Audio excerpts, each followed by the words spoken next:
Like everyone who wells up when he towels champagne off himself with a Union Jack, I was shocked to see Lewis Hamilton crop up in the Paradise Papers.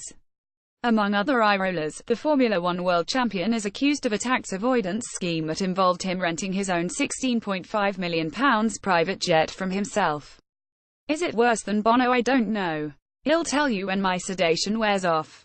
For now, the shock has given way to two major concerns. The first is that this might be a bit of a pisso as far as Lewis' bid for a knighthood goes.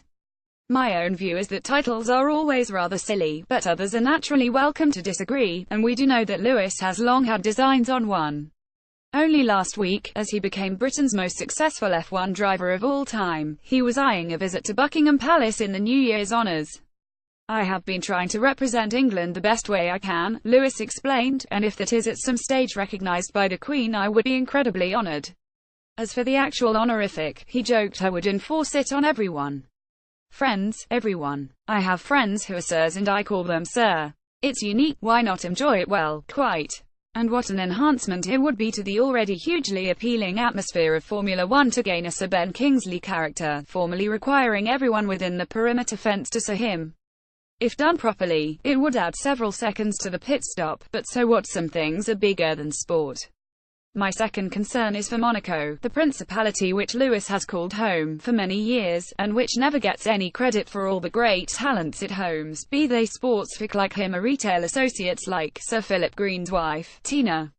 Monaco offers so much to those who opt to make it their home, but not quite enough, it seems, to get them to renounce their birth country over which they chose it.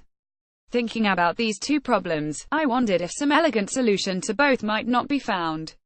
Couldn't Monaco's slightly Mickey Mouse royal family invent some slightly Mickey Mouse titles to give to its most famous residents? That way they would feel the ties that bind with a place they live in, rather than keep having to pretend they're part of Britain, a country they love, just not enough to pay for things like roads or schools or hospitals in it. Instead of fannying around waiting to be a mere sir over here, Lewis could easily be made the Duke of whichever luxury apartment block he lives in over there.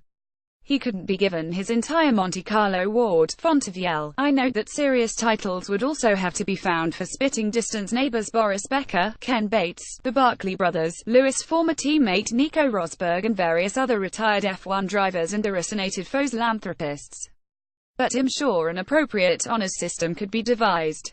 Then again, I suppose the worry with ennobling people in a state less than a square mile in total size is that they might in due course factionalize and overthrow you. 1 minute HES just local driver Lewis Hamilton. The next, whoever has come to be seen as Monte Carlos Warwick the Kingmaker, probably Tina Green, is filling his head with a notion that helps stalled in his current role and needs to think bigger. A lot like what happened when he went to Mercedes. Anyway, it's a short step from that to a civil war in which none of us could possibly stomach picking a side, other than to say we hoped for Monte Carlos' vast army of servants would be allowed to flee before the gazillionaires started killing each other. So yes, having talked it through with you, I see the flaw with my plan. The House of Grimaldi has done very well running Monaco without uppity nobles since 1297, and there is no earthly reason to start now. Which brings Lewis' advisors back to his other title options. At this stage, I suspect they are limited to Sports Personality of Year. For lo, that time is almost upon us again. Like all lovers of merriment, I welcome the secular signs of Christmas approaching, which are becoming as full of festive promise as the Christingles and wreaths of yore. And one such Advent marker is the tradition of people saying someone can't be considered Sports Personality of the Year because they haven't got a personality.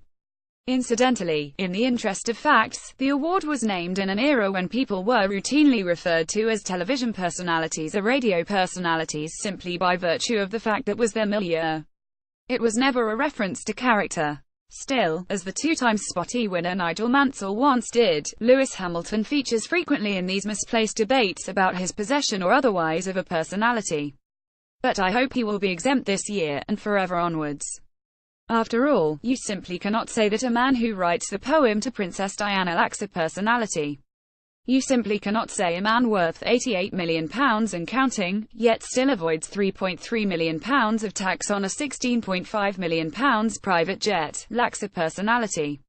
No, Lewis Hamilton absolutely has a personality, and the Paradise Papers should force the last remaining people who claim he doesn't to adjust their records accordingly.